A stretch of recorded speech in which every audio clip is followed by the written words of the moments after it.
O assunto do vídeo de hoje é a volta de Jesus. Parte dos nossos fundamentos doutrinários e que devemos compreender. E eu quero começar a partir de Atos capítulo 1, e eu vou ler do versículo 4 até o 11. O texto, que fala do momento posterior à ressurreição de Jesus e antes, iminente à sua ascensão, elevação aos céus, diz: e comendo com eles, determinou-lhes que não se ausentassem de Jerusalém, mas que esperassem a promessa do Pai, a qual disse ele: de mim ouvistes. Porque João, na verdade, batizou com água, mas vós sereis batizados com o Espírito Santo, não muito depois desses dias. Então, os que estavam reunidos lhe perguntaram: Senhor, será esse o tempo em que restaures o reino a Israel? Respondeu-lhes: não vos compete conhecer tempos ou épocas que o Pai reservou pela sua exclusiva autoridade, mas recebereis poder ao descer sobre vós o Espírito Santo, e sereis minhas testemunhas, tanto em Jerusalém como em toda a Judéia e Samaria e até os confins da terra. Dita essas palavras, foi Jesus elevado às alturas à vista deles, e uma nuvem o encobriu dos seus olhos. Estando eles com os olhos fitos no céu, enquanto Jesus subia, eis que dois varões vestidos de branco se puseram ao lado deles e lhes disseram: varões galileus, o que estáis olhando para as alturas? Esse Jesus que dentre vós foi assunto ao céu, virá do modo como viste subir. O verso 12 ainda acrescenta: então voltaram para Jerusalém do monte chamado Olival, ou outras versões do Monte das Oliveiras, que dista daquela cidade tanto como a jornada de um sábado. Eu quero tomar esse texto onde Jesus tão logo é oculto dos olhos, da vista dos seus discípulos, enquanto elevado aos céus, é oculto por uma nuvem. A Bíblia diz que dois varões vestidos de branco, dois anjos, se colocam ao lado deles para dizer: por que vocês estão olhando para as alturas? Esse Jesus, que dentre vocês foi assunto ao céu, virá do modo como vistes subir. Por muitas vezes, no seu ensino, Nosso Senhor ensina a respeito da sua vinda. Ao longo das Escrituras, nós vemos também os apóstolos abordando o assunto da vinda de Jesus. E a vinda de Jesus é um assunto que merece não apenas ser entendido como uma promessa bíblica e um fundamento da nossa doutrina, mas, em 2 Timóteo, no capítulo 4, no verso 8, o apóstolo diz assim: já agora a coroa da justiça me está guardada, a qual o Senhor, reto juiz, me dará naquele dia, e não somente a mim, mas também a todos quantos amam a sua vinda. Ele não está falando só dos que esperam a sua vinda. Para esperar a sua vinda é necessário entender que essa é uma promessa, parte do fundamento bíblico, e crer nisso. Mas a Bíblia fala de não só esperar, não só alimentar essa expectativa, mas amar a sua vinda. E amar a sua vinda significa compreender exatamente, não só que há uma vinda, um retorno literal de Cristo, mas entender também que isso significa o desfecho de toda a obra da redenção. Então eu gostaria que nós pudéssemos considerar algumas verdades importantíssimas em relação a esse fundamento. É lógico que eu tenho opiniões detalhadas sobre algumas questões ligadas à escatologia como um todo, mas eu gosto muito da frase dos Morávios, que acabou sendo popularizada por John Wesley. Eles diziam: nas coisas essenciais, unidade; nas não essenciais, nas secundárias, tolerância; outras traduções dizem liberdade; mas em todas as coisas, o amor. Sabe, nós podemos nos relacionar com grupos que não negociam as verdades fundamentais, mas que têm liberdade em questões secundárias, ter pensamentos diferentes sobre pontos que talvez não estejam tão claros ou que não estejam tão claros para todos. Há assuntos dentro da escatologia que eu particularmente nem gosto de discutir. É comum as pessoas me perguntarem: pastor, quem são as duas testemunhas do Apocalipse? E eu normalmente brinco: olha, essa é fácil, eu respondo com duas palavras: não sei. A Bíblia não está dizendo quem é. Ah, mas nós podemos inferir por isso aqui. Você pode inferir, você pode pensar, você não pode ensinar como doutrina aquilo que não é claro nas Escrituras. Então, é o tipo de coisa que não precisamos discutir. Então, eu já evito esse tipo de assunto quando dou um curso inteiro sobre escatologia. Quando vamos trazer um resumo doutrinário como esse, então é que vamos exata e diretamente nos pontos principais. A primeira coisa que eu quero destacar aqui é que a promessa da vinda de Jesus, do retorno de Cristo nas Escrituras, fala de um retorno físico e literal. Muitas pessoas, hoje em dia, estão tentando relativizar isso. Não, o retorno não é bem um retorno, é apenas o cumprimento da missão da igreja. Não, há promessas, né, claras e específicas de um retorno físico e literal. Nós acabamos de ler em Atos 1, né, do verso 9 a 11, do modo como o vistes ir, ele há de voltar. A Bíblia diz que ele foi oculto dos olhos deles numa nuvem. Em 1 Tessalonicenses 4, a Bíblia diz que ele virá dos céus nas nuvens. A Bíblia diz que eles estavam, né, no Monte das Oliveiras quando nosso Senhor foi assunto aos céus. E quando olhamos para as profecias bíblicas do Antigo Testamento, como por exemplo a de Zacarias 14, verso 1, eis que vem o dia do Senhor. O dia do Senhor no Antigo e Novo Testamento fala do advento, do retorno de Cristo. Verso 4, naquele dia estarão seus pés sobre o Monte das Oliveiras, que está de frente de Jerusalém para o Oriente. A Bíblia diz que ele subiu dali, é oculto numa nuvem. A Bíblia diz que ele vem com as nuvens e que os seus pés serão colocados no Monte das Oliveiras. Ou seja, quando os anjos estão dizendo, do modo como vocês o viram ir, ele há de voltar, é como se essa cena estivesse gravada, alguém tocasse o play e depois voltasse a filmagem e será exatamente assim o retorno de Cristo. Assim como foi físico e literal, né, a forma como Cristo foi elevado, será também o seu retorno. O Evangelho de Mateus, no capítulo 25 e no verso 31, e vale pontuar aqui que são palavras do próprio Jesus, ou seja, doutrina do próprio Cristo, ele diz, quando vier o Filho do Homem na sua majestade e todos os anjos com ele, então se assentará no trono da sua glória. As promessas do reino falam de um reino físico e não só de um reino espiritual. Na primeira vinda, Cristo estabelece um reino espiritual. Na segunda vinda, ele estabelecerá um reino físico. O livro de Apocalipse também fala a respeito disso. No capítulo 19, nos versículos 11 e 12, nós lemos o seguinte, viu o céu aberto, e eis um cavalo branco, o seu cavaleiro se chama Fiel e Verdadeiro, e julga e peleja com justiça. Os seus olhos são chama de fogo, na sua cabeça muitos diademas. Tem um nome escrito que ninguém conhece, senão ele mesmo.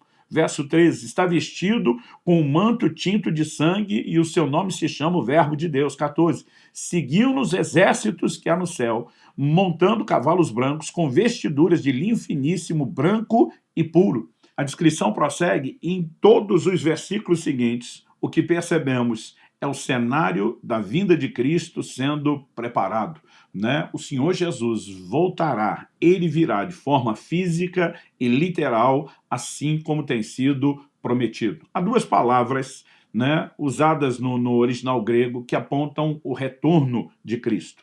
Uma delas é a palavra grega parousia, que normalmente traduzida como vinda, né? 1 Tessalonicenses, capítulo 4, verso 15, por exemplo, é um texto claro que fala a respeito disso, né? Mas nós temos também uma outra palavra que aparece em 1 Timóteo, no capítulo 6, no verso 14, por exemplo. Paulo exorta seu discípulo e diz que guardes o mandato imaculado, irrepreensível, até a manifestação de nosso Senhor Jesus Cristo. A palavra aqui, traduzida manifestação, epifaneia, ela, na verdade, nos apresenta aqui essa ideia de uma revelação, de uma manifestação. Isso tem sido usado por muitos para falar de aspectos diferentes da vinda do Senhor. Eu, particularmente, não quero discutir nada disso aqui, apenas reconhecer que, de fato, né, nós temos menções diferentes, vinda e manifestação, independente dos desdobramentos que isso possa ter. Eu, particularmente, tenho uma opinião formada sobre a cronologia dos eventos escatológicos, como eles acontecerão na sua sequência de eventos cronológicos no final. Mas, honestamente, isso não é o mais importante. A gente vê muita discussão no meio, né, dos teólogos se a vinda de Cristo é antes da tribulação, se é no meio da tribulação, se é depois da tribulação, sem encontrar outros que dizem, não, nem sequer acreditamos na tribulação, aí a discussão é se é pré-milênio, pós-milênio ou se ela é literal. Na verdade, eu gosto de pegar principalmente esses que discutem a cronologia sobre antes, no meio e depois da tribulação e dizer, gente, o nosso papel não é detalhar os eventos que são apresentados na Bíblia e várias vezes chamados pela própria Escritura de um mistério. Não foi tudo claramente revelado, né? A Bíblia diz que à medida que chegássemos ao tempo do fim, o conhecimento se multiplicaria e creio que Deus vai nos permitir crescer em entendimento. Mas o que é o ponto principal que nós devemos comunicar? Preparar o povo para a vinda de Jesus. Então, quer as pessoas sejam arrebatadas antes da tribulação, elas precisam estar prontas para isso. Quer elas sejam arrebatadas no meio ou depois, elas precisam estar preparadas tanto para enfrentar a tribulação como para o Senhor. Então, nosso foco é pregar a preparação.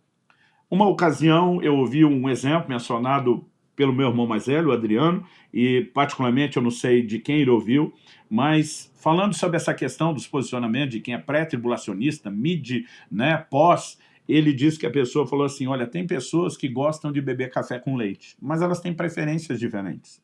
Um, por exemplo, gosta de colocar primeiro o café, né, para depois colocar o leite. Né? Ele diz, tem aquele que gosta de pôr primeiro o leite e depois o café. E tem aquele que gosta de misturar os dois ao mesmo tempo. Eu, na hora, já comecei a rir sabendo o que ele iria falar. Né? Basicamente, ele está dizendo que tinha o pré-lácteo, o mid-lácteo e o pós-lácteo. Mas, no final, é tudo café com leite. Né? Ou seja, se pegarmos o que é a essência, a preparação, a ordem, ela não é o elemento mais importante, e sim a essência da mensagem. Quase sempre que Cristo está falando sobre o seu retorno, ele diz que nós temos que vigiar, que nós temos que estar prontos, que nós temos que estar preparados. Então, a ênfase da mensagem escatológica, escatologia, escatos é último, logia é estudo, escatologia é o estudo das últimas coisas.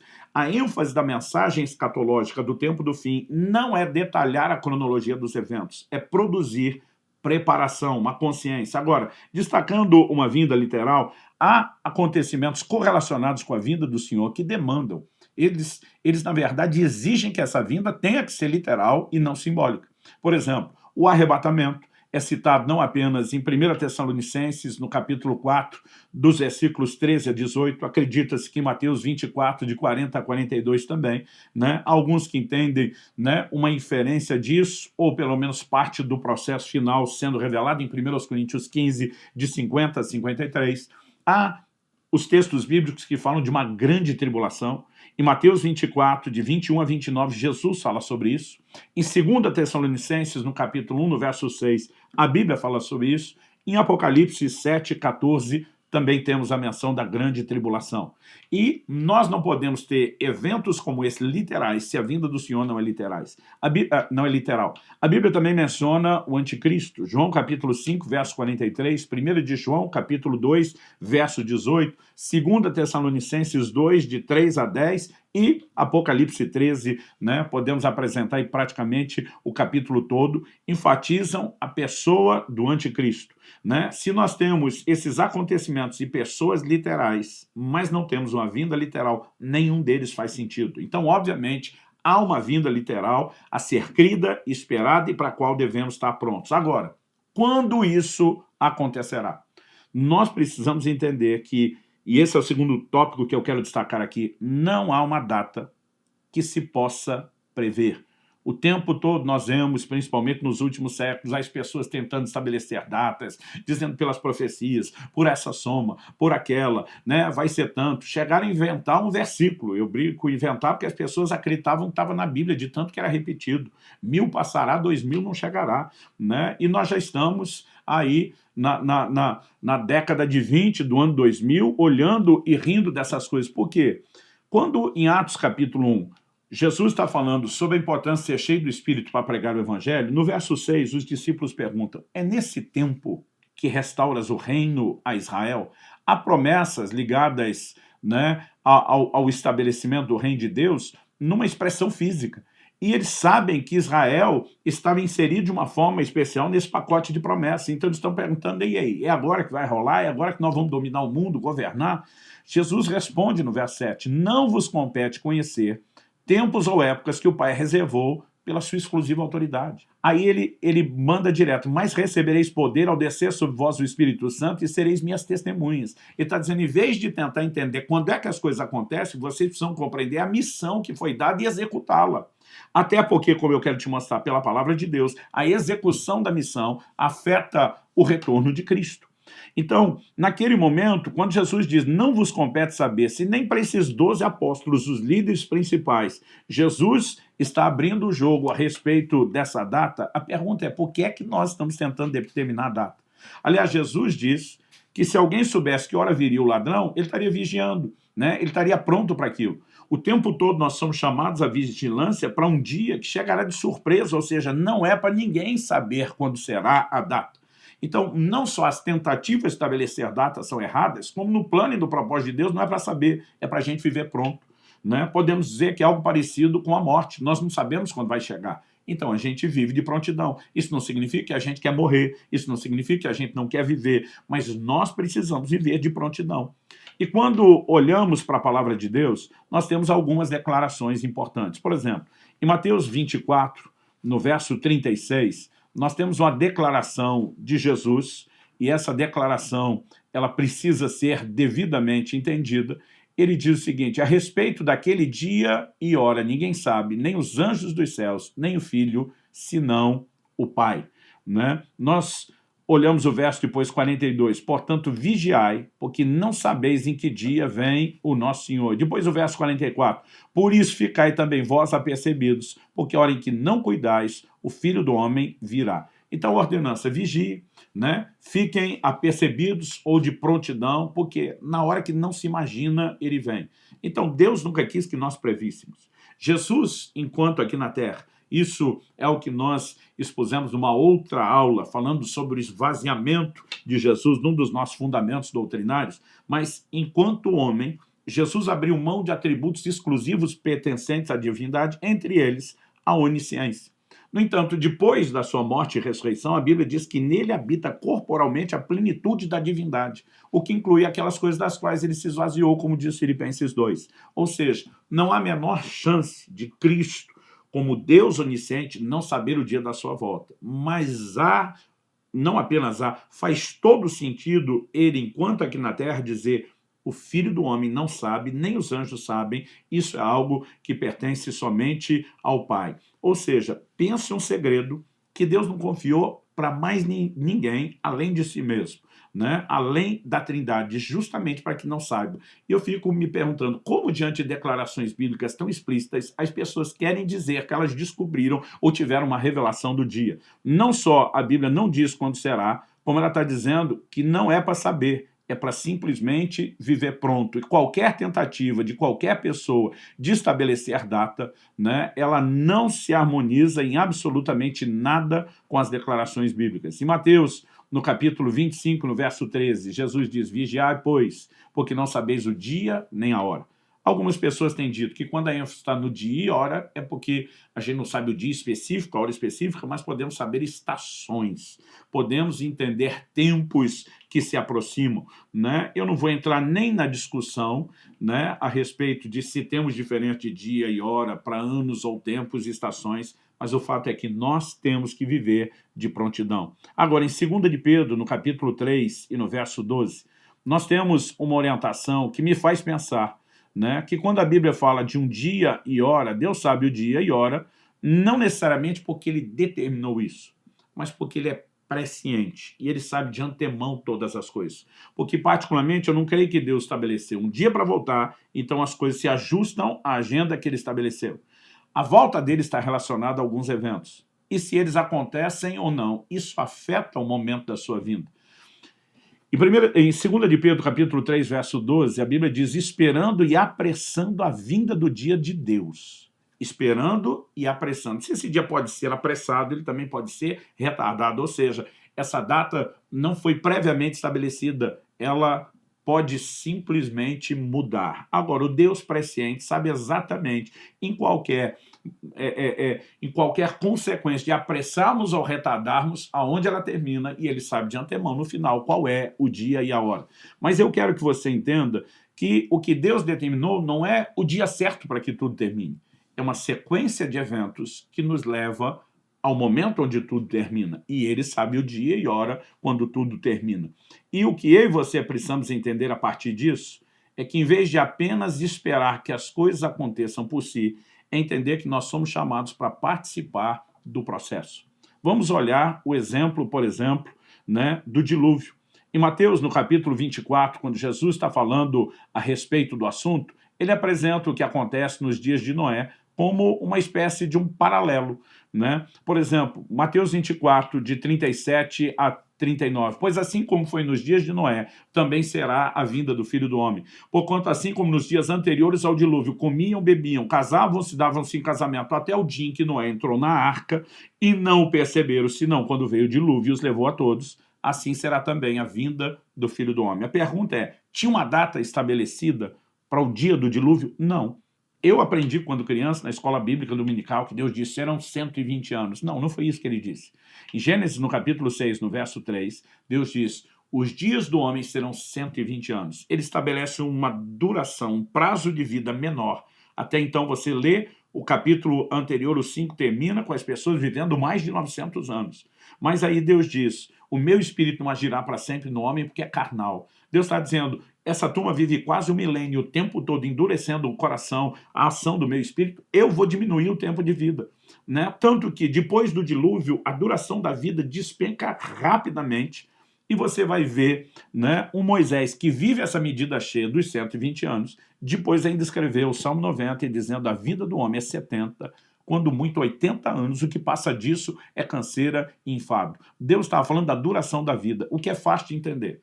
A Bíblia diz que Noé teve seus filhos no ano 500 da sua vida. Deus fala com ele depois que seus filhos nasceram. Não sabemos exatamente quando, mas depois do ano 500. O dilúvio foi no ano 600 da vida de Noé. Ou seja, o tempo em que Deus fala com Noé, Noé constrói a arca, e o dilúvio chega a menos de 100 anos. Então Deus não estabeleceu data. Quando é que o dilúvio veio? O dilúvio veio quando a arca estava pronta. Quando Jesus estabelece um paralelo, nós precisamos entender quando é que Cristo vem. Quando a igreja estiver pronta, quando a nossa missão tiver sido concluída. É por isso que, enquanto os discípulos estão dizendo, e aí já chegou o tempo, a hora, Jesus diz, para de pensar no tempo e a hora.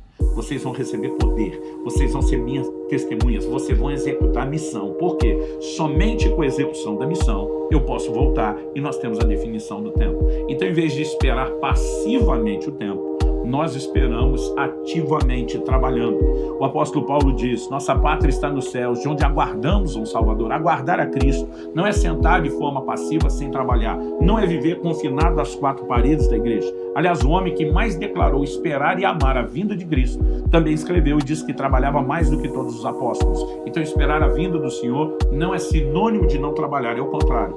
Entender que nós cooperamos com o processo e podemos apressar a vinda do Senhor deveria nos fazer trabalhar ainda mais, além de que, né, fica claro, fica evidente para mim que nós temos uma responsabilidade, a responsabilidade de cumprir a missão, uma missão que foi entregue à igreja. Em Mateus, no capítulo 21, dos versos 33 ali até o 45, Jesus fala de uma vinha que foi entregue a um grupo de lavradores, eles não deram seu fruto, os servos vieram cobrar, uma figura dos profetas, eles foram maltratados, apedrejados e mortos. O dono da vinha falou, vou enviar meu filho, talvez respeitem, diz, não respeitaram, mataram, está falando de Jesus.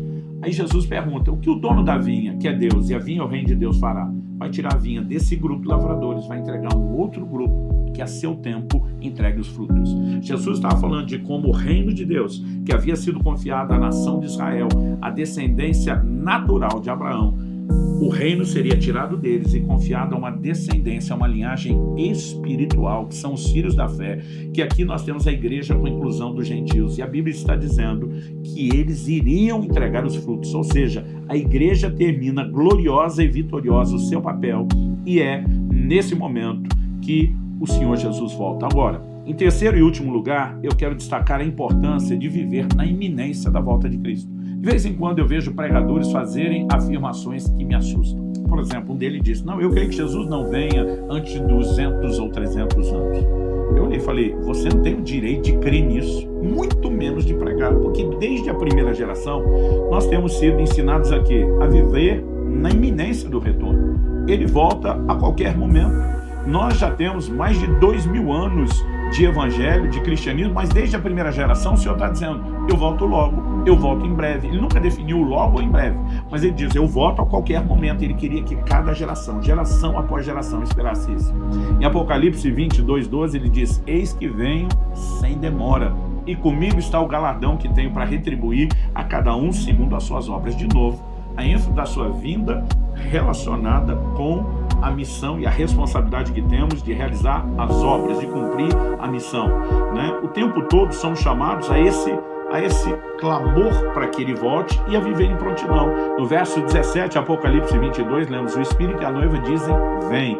Aquele que ouve, diga, vem. Aquele que tem sede, venha. E quem quiser, receba de graça da água da vida. Né? Uma expressão passou a ser usada pela igreja do Senhor Jesus, que era Maranata, né? A soma de Maranata, nosso Senhor vem. O tempo todo eles não apenas esperavam, como clamavam por essa vinda do Senhor e também trabalhavam para que isso acontecesse. O próprio Apocalipse continua sustentando textos, assim como no ensino de Jesus, que falam da importância de vigilância. Por exemplo, no capítulo 3, no verso 11 de Apocalipse, lemos: venho sem demora, conserva o que tens, para que ninguém tome a sua coroa. Em Apocalipse, no capítulo 16, no versículo 15, temos advertência semelhante. O Senhor diz: eis que venho como vem o ladrão. Bem-aventurado aquele que vigia e guarde as suas vestes, para que não ande nu e não se veja a sua vergonha. Né? O tempo todo, venho como um ladrão. Isso significa o quê? Sem aviso, de forma repentina. Então, nós precisamos entender a importância de viver na iminência do regresso do Senhor. Agora, viver na iminência do regresso do Senhor não é desistir dessa vida. Assim como estar pronto para a morte, não é desistir de viver. Né? O fato de que eu não sei quando vou morrer, se é amanhã, se é daqui 50, 70 anos, não significa nem que eu não possa, que eu tenho o direito de não viver pronto e nem que eu tenho que desistir. O fato de estar pronto não significa desistência. Eu posso viver os próximos 50, 60, 70 anos em prontidão contínua, renovadas diariamente e continuando cheio de vontade de viver. O próprio Paulo diz para os Filipenses: o batismo está contente em comparavelmente melhor. E diz: mas por causa de vocês vou permanecer mais um pouco, porque eu posso dar mais fruto.